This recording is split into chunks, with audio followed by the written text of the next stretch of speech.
एक स्कूल में lunch time चल रहा था। कुछ बच्चे खाना खा रहे हैं, कुछ बच्चे खेल रहे थे। अब वहां से 3-4 बच्चे, जिनका रोज का काम था कि वो स्कूल के पास जो कब्रिस्तान बना हुआ है उस टाइम में वो उस कब्रिस्तान तक भी आ जाया करते। अब दोस्तों एक दिन वो बच्चे उस कब्रिस्तान में खेल रहे होते हैं। लंच हुआ था, तभी उन बच्चों को एहसास होता है कि किसी की आवाज आ रही है। अब वो बच्चे खेल ही खेल में ढूंढते हैं कि आवाज कहाँ से आ रही है। अब उन्हें पता चलता है कि एक कब्र है और उस कब्र के अंदर से बहुत जोर से आवाज आ रही है, दबी सी आवाज। वो बच्चे डर जाते हैं और कहते हैं कि यहाँ पर तो जिंद आ गया, भूत आ गया। वो बच्चे वहां से भागकर स्कूल के अंदर चले जाते हैं। जब ये चीज उस स्कूल के हेडमास्टर देखते हैं तो वो उन बच्चों को पकड़ते और कहते हैं कि बच्चों क्या हुआ, तुम इतने परेशान से क्यों लग रहे हो। तो वो बच्चे कहते हैं कि सर, जो एक कब्रिस्तान है इसमें आज कोई भूत आया है और हम दोबारा वहां पर नहीं जाएंगे, क्योंकि वहां पर एक नई कब्र बनी है और उस कब्र में से आवाज आ रही है, कोई रो रहा है। ये बात सुनकर जो हेडमास्टर होता है दोस्तों, वो इसकी जांच पड़ताल करता है और उस कब्रिस्तान में खुद जाने की हिम्मत करता है। आखिरकार उन बच्चों को कौन डरा रहा था कब्रिस्तान से, और जब हेडमास्टर जी वहां पर जाकर देखते हैं तो उन्हें भी वही आवाज सुनाई देती है जिस आवाज का जिक्र उसके स्कूल के बच्चों ने किया था। दोस्तों, क्या वहां पर सच में ही भूत था? क्या वहां पर कोई ऐसी चीज थी कि जो बच्चों को डरा रही थी और बहुत ज्यादा डरावनी थी? क्या ये कहानी कुछ और ही रुख ले लेती है? दोस्तों, ये घटना ऐसी घटना है कि बहुत लोग हमारी वीडियो में कमेंट करते हैं और बहुत लोग कहते हैं कि भाई ये सारी चीजें भारत में क्यों होती हैं, विदेशों में ये चीजें क्यों नहीं होती। तो आज हम आपको बताते हैं कि ऐसी चीजें विदेशों में भी हो जाया करती हैं। ऐसी बात नहीं है, हर देश में हर जगह पर हर चीज संभव है। तो चलिए कहानी की तरफ चलते हैं। कहानी की शुरुआत होती है दोस्तों विदेश से, दूसरे देश से। इंग्लैंड के हेम्प शहर की ये घटना होती है। इंग्लैंड के हेम्प शहर में एक परिवार रहता है। परिवार में पति पत्नी है, बच्चे हैं नहीं। पत्नी का नाम एलिस होता है और पति का नाम विलियन होता है। एलिस वेलेंडर और विलियन वेलेंडर। दोस्तों सरनेम इनका वेलेंडर है, तो यहाँ पर हम खाली नाम ही लेंगे क्योंकि सरनेम हम यहाँ पर छोड़ रहे हैं। आप लोगों को बता दिया है सरनेम। अब यहाँ पर जो विलियन होता है, एलिस का जो पति होता है, वो एक शराब की फैक्ट्री में नौकरी करता है। फैक्ट्री क्या है? बहुत बड़ा कारखाना है जहां पर पूरे देश की शायद शराब बनती है। अब उसमें जब ये एलिस का पति विलियन काम करता है तो वो घर से करीबन 4-4, 5-5 दिन दूर रहा करता, एक हफ्ते में घर आया करता। और जो एलिस होती है वो अपने घर में अकेली रहती है। एलिस अपने घर का काम करती है, पूरे घर के कामकाज को देखती है, अपने परिवार को संभाल रही है, खुद ही है अपने परिवार में। दोस्तों आसपास रिश्तेदार रहते हैं, जानने वाले रहते हैं, परिवार वाले रहते हैं, तो कोई परेशानी ऐसी खासी इसकी जिंदगी में नहीं होती है। जो पति विलियन एक फैक्ट्री में काम कर रहा है, वो थोड़ा सा शराब का आदी होता है कि जब एक शराब की फैक्ट्री में काम कर रहा है तो एक आम बात है कि वो भी उनमें से एक आधी पैक मार लिया करता। मतलब वो थोड़ा सा किया करता है। विदेशों में ये आम बात है, कोई बड़ी बात नहीं होती। उस फैक्ट्री के ही थ्रू जो विलियन होता है दोस्तों, विलियन ने अपने घर में कुछ अफीम का पानी रख रखा था। अब अफीम घोल कर रखी थी, यानी कैसे उसने अपने घर में ऐसी चीजें भी लाकर रख रखी थी। अब यहाँ पर इसकी पत्नी काम कर रही थी और काम करते वक्त इसकी पत्नी बेहोश होकर जमीन पर गिर जाती है। पति घर पर नहीं था, एलिस जमीन पर पड़ी हुई थी। पड़ोसी आकर देखते हैं, पड़ोसियों को परेशानी होती है कि पति तो घर पर नहीं है। दोस्तों एलिस का जो शरीर होता है वो थोड़ा सा भारी होता है, तो यहाँ पर जो रिश्तेदार होते हैं, एक रिश्तेदार पर एलिस उठती नहीं है जमीन से। उसे कई रिश्तेदार मिलकर, जो जानने वाले होते हैं पड़ोसी, उसे बिस्तर पर लिटाया जाता है। वहां पर डॉक्टर को बुलाया जाता है। जब वहां पर डॉक्टर साहब आते हैं तो डॉक्टर साहब आते ही एलिस की जांच पड़ताल करते हैं। और दोस्तों आपको मैं बताना भूल गई, ये 1674 की बात है और 15 जुलाई वाले दिन जो एलिस होती है वो बेहोश होकर जमीन पर गिरी थी। 1674 सन ऐसा था कि उस समय व्यवस्थाएं बिल्कुल ना के बराबर थी। चाहे भारत हो या देश हो या विदेश हो, कहीं पर भी कोई ऐसी चीज नहीं थी। हालांकि दोस्तों वहां पर डॉक्टर बहुत अच्छे थे उस टाइम के हिसाब से भी, लेकिन आज तो वो डॉक्टर उन सभी चीजों के सामने कुछ भी नहीं है। अब इसके बाद जब डॉक्टर साहब आते हैं तो एलिस की जांच पड़ताल करते हैं। तो पहले दोस्तों एक शीशा रहा करता, एक आईना, जिसे नाक के पास लगाकर एहसास किया जाता कि ये जीवित है या इस दुनिया में है या नहीं है। सन भी बहुत पुराना होता है। अब वो डॉक्टर साहब एलिस की नाक पर आईने को लगाकर देखते हैं। अब आईने में आपने कभी देखा होगा कि आप शीशे के नजदीक जब जाओगे, आईने के नजदीक, तो आप थोड़ी सी भी हवा या सांस लोगे तो वो एहसास शीशे पर आपको तुरंत नजर आ जाएगा। थोड़ी सी भी आप करोगे तो ऐसा ही यहाँ पर डॉक्टर साहब अपना इंतजाम करते हैं। उस वक्त यही सुविधाएं थी दोस्तों, ज्यादा खास सुविधाएं होती नहीं हैं।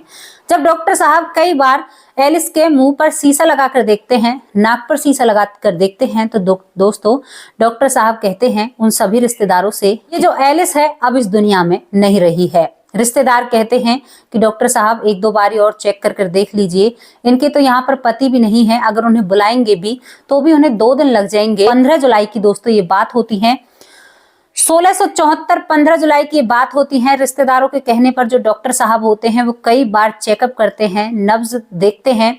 दोस्तों आपको एक छोटी सी नॉलेज और दे दूं, हमारे भारत में नब्ज को परखा गया था, जाना गया था, नाभि को हमारे जो वैद्य थे वो जानते थे।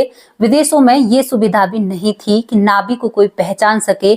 आज हमसे देश ऊंचे बनते हैं, ये एक अलग बात है, लेकिन जो सारी चीजें हैं ना इसी भारत से बाहर गई हैं, ये तो आप बोल ही सकते हो, गर्व से कह सकते हो, क्योंकि हमारे वैद्य जानते थे कि नाभि को धागे से भी बांध दिया करते तो वैद्य बाहर खड़ा उस धागे को पकड़कर ये बता दिया करता कि नाभि इतने टाइम में चल रही है। और दोस्तों विदेशों में तो ऊपरी साज सजावट थी, ऐसी कोई बातें जानता ही नहीं होता है, पीछे सब कुछ हुआ है, सब लोग आगे बनते हैं और पावरफुल बनते हैं। तो दोस्तों यहाँ पर नाभि वाभि उस डॉक्टर से नहीं देखी जाती है और वो क्लियर कर देता है कि ये महिला जीवित नहीं है और यहाँ से वो क्लियर कर कर चला जाता है। एलिस जो होती है उसे देखकर वाकई में लग रहा था कि ये इस दुनिया में नहीं है, और क्योंकि ना ही तो उसके हाथ ना पैर, कोई भी बहुत सारे अतन जतन पूरे रिश्तेदारों ने, परिवार वालों ने कर लिए थे। दोस्तों अब यहाँ पर 15 जुलाई को परिवार वाले कहते हैं कि भाई अब डॉक्टर ने तो इसे मृत घोषित कर दिया है, अगर इसको हम यहाँ पर रखेंगे तो बहुत ज्यादा परेशानी हो जाएगी, शरीर में से बदबू आने लगेगी, क्योंकि उस वक्त ये भी तो साधन नहीं थे कि किसी के शरीर को रखकर भाई आप रख लो कई घंटों तक। अब तो बहुत सुविधाएं हैं, आप एक हफ्ते तक भी शरीर को रख सकते हो, लेकिन उस वक्त ये सुविधाएं नहीं होती हैं। अब इसके बाद वो रिश्तेदार सभी मिलकर एक समूह बनाते हैं और एक फैसला लेते हैं कि एलिस की जो अंतिम क्रिया है वो इसके पति के बिना ये रिश्तेदार ही पूरी करेंगे। और दोस्तों वे सभी जुट जाते हैं उसके पति के बिना उसकी अंतिम क्रिया करने के लिए। एलिस के लिए एक कब्र खोदी जाती है, कब्र खोदने के बाद उसके लिए ताबूत का इंतजाम किया जाता है। दोस्तों डॉक्टरों ने एलिस को मृत घोषित कर दिया था। एलिस भारी थी, बहुत मशक्कत के बाद उस कब्र में एलिस को पैक किया जाता है और दोस्तों उसके जनाजे को निकाला जाता है। पूरे रिश्तेदार, दोस्त सभी उसकी अंतिम विदाई में दोस्तों सभी साथ होते हैं और एलिस को जमीन के अंदर दफन कर दिया जाता है। एलिस को दफन कर दिया जाता है और सभी रिश्तेदार घर आ जाते हैं। घर आने के बाद सभी रोते हैं, एक दूसरे के गले लगते हैं कि भाई एक बहुत अच्छी महिला थी, बहुत अच्छे से बोला करती, लेकिन बीते 2-3 घंटे से हमने बहुत कोशिश की, इसने हमसे कोई बात ही नहीं की। अब इसके बाद दोस्तों दूसरी तारीख आती है, 16 जुलाई आती है और 17 जुलाई को एलिस का जो पति होता है वो उसके पास आता है। दोस्तों जैसे ही उसे खबर लगती है, आकर वो सीधा कब्रिस्तान ही जाता है और वहां पर अपनी पत्नी की कब्र के पास बैठकर रोने लगता है, जहां पर लिखा हुआ था एलिस वेलेंडर, जो कि विलियन वेलेंडर की पत्नी है। वो उस बोर्ड को भी देखकर बहुत जोर जोर से रोता है। विलियन वहां पर अपना सर पटकता कहता है कि मैं तुम्हारे साथ अंतिम पल में भी नहीं रहा, मुझे माफ करना एलिस, मैं बहुत नाकारा और बहुत बेकार इंसान हूँ। बहुत देर तक वो वहां पर रोता है और वहां से उठकर वो अपने घर आ जाता है। अब क्या होता है दोस्तों, इस कब्रिस्तान के बगल में ही एक स्कूल होता है और स्कूल की जो लंच टाइम था वो चल रहा था, तभी कुछ बच्चे उस कब्रिस्तान में आकर खेलने लगते हैं। वो बच्चे वहां पर खेलने लगते हैं, तभी उन बच्चों को एहसास होता है कि कब्र के अंदर से आवाज आ रही है। वो बच्चे पहले तो डर जाते हैं, अपने कदम पीछे लेते हैं, उनके चेहरे पर सर्दी का मौसम था फिर भी पसीने आ जाते हैं। दोस्तों इसके बाद वो बच्चे हिम्मत कर कर उस कब्र के पास जाते हैं और देखते हैं कि किसी का अंदर दम घुट रहा है और कोई बहुत ज्यादा इसमें हिल-डुल रहा है, मतलब जो कब्र है इससे कोई आवाजें आ रही हैं। वो बच्चे डर के कारण स्कूल की तरफ पहुंचते हैं। स्कूल में उसके प्रिंसिपल जो होते हैं वो रोकते हैं, कहते हैं कि बच्चों कहाँ भाग रहे हैं। तभी वो बच्चे कहते हैं कि कब्रिस्तान में से, कब्र में से किसी की आवाज आ रही है, जैसे कि कोई रो रहा हो। यहाँ पर जो प्रिंसिपल था उसे पता था कि यहाँ पर जो विलियन है उनकी पत्नी एलिस को दफनाया गया है, तो वो भी उस कब्रिस्तान में जांच पड़ताल करने के लिए जाते हैं। दोस्तों जब प्रिंसिपल कब्रिस्तान में जाते हैं तो वो थोड़ी देर वहां पर जाते हैं, तब तो उन्हें आवाज नहीं आती, लेकिन जैसे ही वो कब्रिस्तान से निकलने की तैयारी कर रहे थे और वहां पर खड़े थे एलिस की कब्र के पास, तो उन्हें भी आवाज आती है, एक दबी सी आवाज, जैसे कोई रो रहा हो और किसी को बहुत ज्यादा तकलीफ हो रही हो। ये बात सुनकर जो हेडमास्टर होते हैं वो तुरंत विलियन के पास जाते और कहते हैं कि तुम्हारी पत्नी की कब्र में से आवाज आ रही है, तुम जल्दी से चलो, कुछ ना कुछ मामला है। यहाँ पर दोस्तों सभी रिश्तेदार इकट्ठा हो जाते हैं और इकट्ठा होने के बाद अब इस कब्र के पास आकर खड़े हो जाते हैं। वो आवाज सभी महसूस कर रहे थे और सभी सुन रहे थे। यहाँ पर जो विलियन होता है वो कहता है कि जल्दी से कब्र खोदो, लेकिन जो हेडमास्टर होता है वो कहता है कि बिना कानून की इजाजत के अब इस कब्र को नहीं खोदा जा सकता। हेडमास्टर भागकर कानून के पास जाता है और वहां से दोस्तों परमिशन लेकर आता है उस कब्र को खोदने की। दोस्तों इन सब बीच में शाम हो जाती है और शाम को उन्हें परमिशन मिलती है। अब रात को सभी उस कब्र को खोदने से डरे, क्योंकि भाई जो आवाजें आ रही थी, क्योंकि एक महिला को डॉक्टर ने मृत घोषित कर दिया है और आज उसकी कब्र से आवाजें आ रही हैं और लोग उस कब्र को खोदने में डरते हैं। सभी लोग इकट्ठे होते हैं।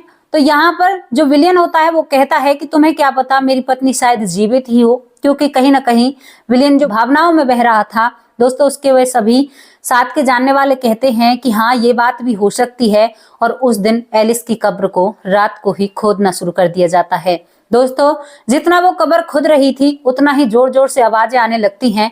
लोग डर के कारण वहां से छोड़कर अपने अपने घर चले जाते हैं और उस कब्र की खुदाई वहीं पर बंद कर दी जाती है। विलियन जो होता है अपनी पत्नी की कब्र के पास बैठा हुआ अकेला कब्र को खोदता रहता है। दोस्तों उस व्यक्ति को पूरी रात निकल जाती है वहीं पर। सुबह होकर सभी रिश्तेदार आते हैं, रिश्तेदार भी उसका साथ निभा। दोस्तों जो विलियन होता है उसने पूरी रात में उस कब्र को निकाल दिया था, केवल उस ताबूत को बाहर निकालना था। अब जैसे ही उस ताबूत को बाहर निकाला जाता है और उस ताबूत को खोला जाता है तो जो कच मंजर सभी लोगों ने देखा था वो हैरान और परेशान, डरते डराते एक दूसरे से दूर हो जाते हैं। यहाँ पर जो एलिस होती है दोस्तों उसकी बहुत बुरी हालत थी, उसके नाखूनों से खून आ रहा था और उसके कपड़े फटे हुए थे। उसने अपने शरीर को भी नाखूनों से खोंच रखा था। जो ताबूत का ऊपरला बंद करने वाला ढक्कन होता है दोस्तों, उसे भी एलिस ने नाखूनों से बिल्कुल खुरेच रखा था। और यहाँ पर सभी लोग तुरंत एलिस को उससे बाहर निकालते हैं, क्योंकि 2 दिन तक वो महिला उसी कब्र में तड़पती रहती है। अब उसको घर लाया जाता है। घर लाने के बाद फिर उसी डॉक्टर को बुलाया जाता है। अब डॉक्टर जैसे ही वो शीशा लगाते हैं उसके चेहरे पर, तो वो महिला सांस ले रही थी। अब डॉक्टर उसे जीवित घोषित कर देते हैं। ये बात सुनकर जो विलियन होता है वो थोड़ी सी शांति लेता है, अपनी पत्नी को बहुत अच्छी तरह से देखता है दोस्तों, उसका ख्याल रखता है। यहाँ पर अब डॉक्टर साहब अपना इलाज शुरू करते हैं, लेकिन वो महिला फिर अपना दम तोड़ देती है। जब वो महिला अपना दम तोड़ देती है तो डॉक्टर साहब फिर जांच पड़ताल करते हैं और कहते हैं कि अब तुम्हारी पत्नी इस दुनिया में नहीं रही है। ये बात सुनकर जो इसका पति होता है वो फूट फूट कर रोने लगता है और कहता है कि मैंने देरी कर दी तुम्हें कब्र से बाहर निकालने में। और वो सभी रिश्तेदारों से डांट लगाने लगता है कि मेरी पत्नी जीवित थी तो तुम लोगों ने मेरी पत्नी को क्यों दफनाया। दोस्तों अब की बार भी डॉक्टर कई बार जांच पड़ताल करता है। एक महिला जो थोड़ी सी ही सांस लेती है बाहर आकर कब्र से, और दोस्तों वो थोड़ी सी ही मूवमेंट करती है और वो अपनी आंखें खोलती है। और इसके बाद वो जब दोबारा से डॉक्टर साहब उसको मृत घोषित कर देते हैं। अब यहाँ पर जो विलियन होता है काफी देर तक अपनी पत्नी का इंतजार करता है कि कहीं दोबारा से जीवित ना हो जाए, लेकिन दोस्तों सुबह से शाम हो चुकी थी और जो एलिस थी वो इसी तरह बेसुध एक तरफ पड़ी हुई थी। कहाँ वो कब्र में इतना विरोध कर रही थी, लेकिन बाहर निकलते ही उसका शरीर शांत पड़ चुका था और बिल्कुल मानो देखकर ऐसा लग रहा था ये मृत पड़ी हुई हैं, कोई भी इसमें जान नहीं है। अब ये ऐसा हो कैसे सकता है। डॉक्टरों का कहना होता है कि ये जब कब्र के अंदर होती हैं तो ये शायद होश में आ गई हैं और इन्होंने विरोध किया है, अब वहां पर ये थक चुकी हैं, तभी ये शांति से परी हुई हैं। दोस्तों एलिस ने बाहर निकलकर किसी से भी कोई बातचीत नहीं की थी, वो इतना ज्यादा उनकी हालत खराब हो जाती है। सुबह से शाम हो जाती है विलियन को देखते हुए। अब विलियन को भी लगता है कि सच में ही अब की बार मेरी पत्नी दोबारा जा चुकी हैं। दोस्तों दोबारा दोबारा नया ताबूत बनाया जाता है और उसमें एलिस की डेड बॉडी, क्या कहें, एलिस को रख दिया जाता है और दोबारा से उसको दफनाया जाता है। लेकिन अब की बार ताबूत बड़ा था और दोस्तों ऐसी सुविधाएं की जाती हैं कि जिस कब्र में पहले एलिस को दफनाया गया था उसी कब्र में अब की बार दफनाया गया है, लेकिन वहां पर एक गार्ड का इंतजाम किया जाता है कि अब की बार अगर ये ऐसी कुछ बातें करे या ऐसा कुछ काम करे तो आप हमें जरूर बताना। वहां पर दोस्तों एक व्यक्ति रखा जाता है, उसे दोबारा से एलिस को उसी कब्र में दफना दिया जाता है और वहां पर उसकी सांस लेने के लिए एक ऐसी सुविधा की जाती है कि ज्यादा माटी उसके ऊपर नहीं ढकी जाती है। अब की बार उन्हें सभी तरफ से इजाजत थी कि अब की बार ऐसा कुछ समझ में आए या कुछ ऐसी आवाजें आए तो तुरंत कब्र खोद के इसको देख लेना। दोस्तों अब यहाँ पर उसे दफना दिया जाता है। दफनाने के बाद जो विलियन होता है वो काफी उदास होता है और उसकी कुछ समझ में नहीं आ रहा था कि ये सब कुछ क्या चल रहा है। सभी लोग कहने लगे थे कि इसकी पत्नी तो एक चुड़ैल है, डायन है, वो तो एक होस्ट है, भूत है, अब उससे दूर रहना ही अच्छा होगा। दोस्तों जहां पर वो गार्ड लगाए गए थे, गार्ड की ड्यूटी, अब वो गार्ड भी डरने लगता है क्योंकि कब्रिस्तान में उस गार्ड को भी डर लगता है, लेकिन उसे इस काम के पैसे मिले थे।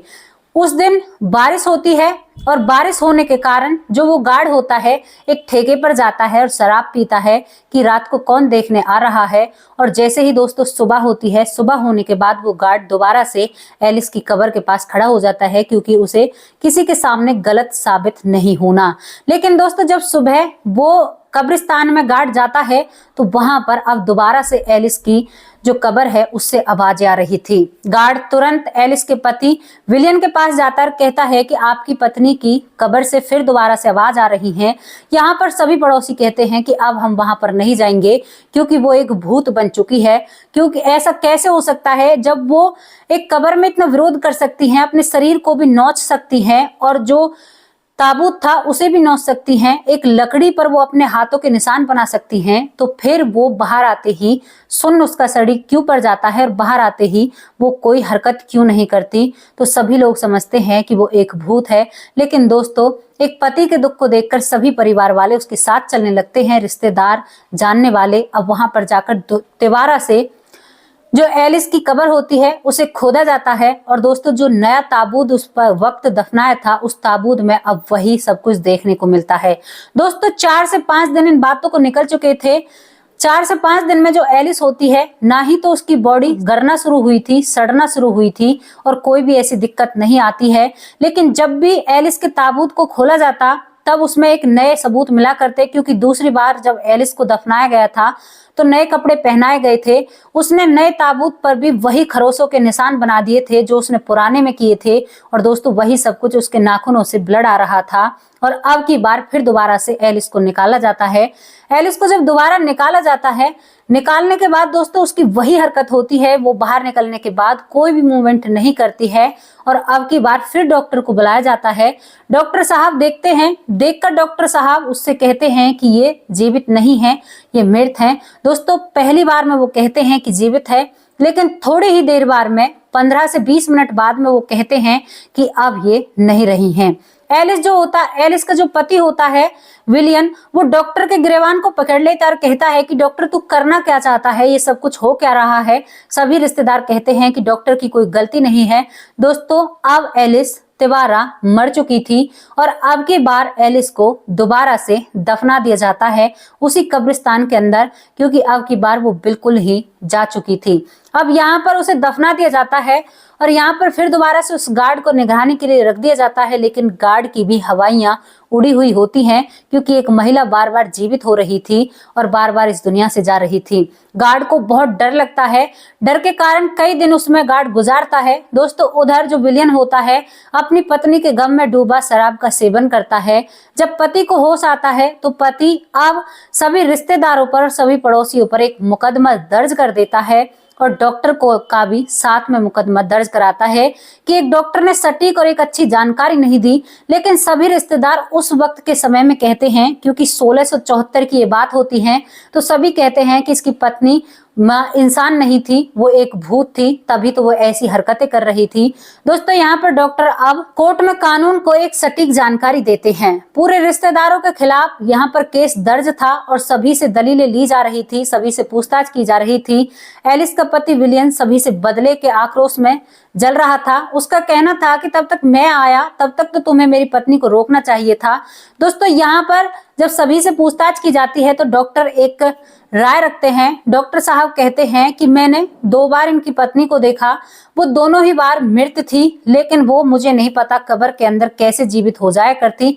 या तो उन्होंने कोई नशीला पदार्थ लिया है या कोई ऐसी समस्या बनी है, मुझे नहीं पता, क्योंकि उस समय साइंस इतनी तरक्की नहीं कर रहा था। दोस्तों अब तो मशीनों से पता लगा लिया जाता है कि व्यक्ति जीवित है या मृत है, लेकिन यहाँ पर ये गुत्थी किसी के भी समझ में नहीं आती है। जब कानून इन बातों को सुनता है तो डॉक्टर साहब की राय लेते हुए कानून एक फैसला लेता है। किसी को सजा तो नहीं होती है क्योंकि उन लोगों ने सही काम किया था।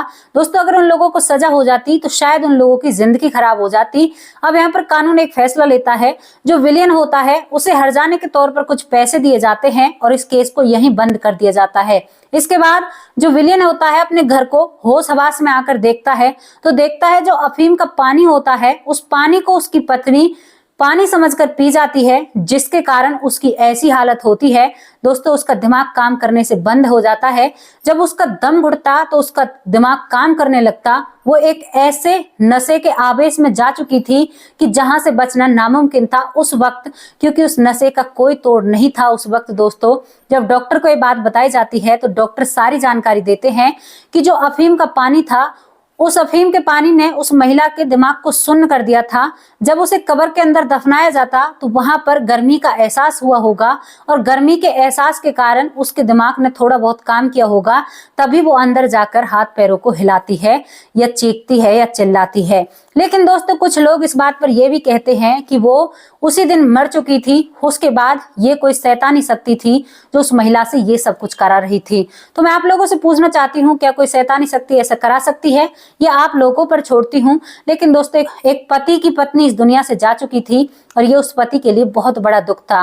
दोस्तों ये जो कहानी है ये बहुत पुरानी है, लेकिन इस पर कई ऐसी चीजें सामने आती हैं कि कई लोग गाथाएं गाते हैं, कहते हैं कि भाई वो बहुत डरावना समय था, वो महिला एक चुड़ैल थी या एक घोस्ट थी, होस्ट थी, जो भी थी। लेकिन बहुत सारी राय और बहुत सारी कहानियां इस पर बनी हुई हैं। दोस्तों इस पर भी एक मूवी बनी हुई है और ये काफी डरावनी भी बात है।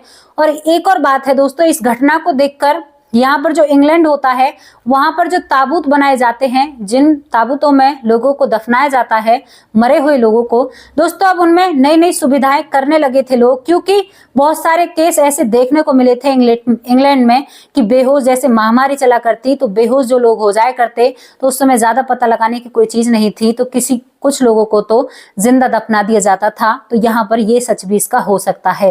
दोस्तों कैसी लगी आप लोगों को स्टोरी, आप अपनी राय कमेंट बॉक्स में रख सकते हैं।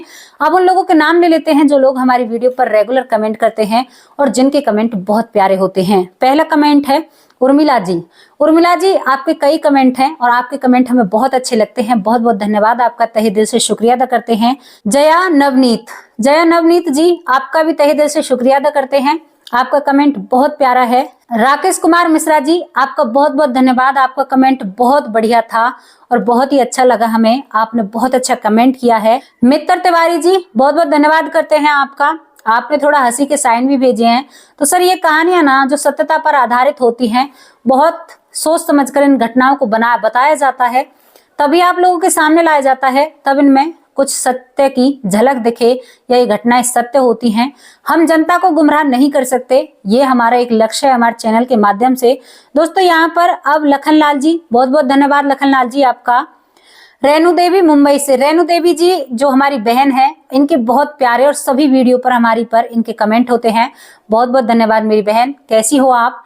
दुआ करते हैं आप हमेशा खुश रहिए, स्वस्थ रहिए, मस्त रहिए। राजेश बग्गा जोधपुर से, राजेश बग्गा जी शायद आपकी वीडियो पर वो हंसी वाला साइन है, मुझसे गलती हो गई है, जो मित्र सिंह के पे हमने बोल दिया है। राजेश बग्गा जी आपका बहुत बहुत धन्यवाद, तहे दिल से शुक्रिया अदा करते हैं। जतिन कुमार बहुत बहुत धन्यवाद, जतिन कुमार जी तहे दिल से शुक्रिया अदा करते हैं, आपका कमेंट भी बहुत प्यारा है और बहुत अच्छा है। रविंद्रनाथ जी आपका बहुत बहुत धन्यवाद, तहे दिल से शुक्रिया अदा करते हैं।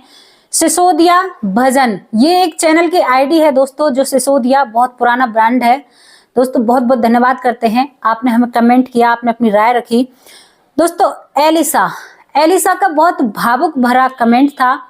एलिसा, अगर आप हमसे छोटी हैं या हमारे बेटे की उम्र में है या बेटी की उम्र में है, मैं आपसे प्यार से एक बात कहना चाहती हूँ कि दुनिया में जो आया है ना वो जरूर जाएगा। ये मृत्यु लोग है, यहाँ पर कोई नहीं रहना, केवल हम यहाँ पर रहने के लिए आए हैं।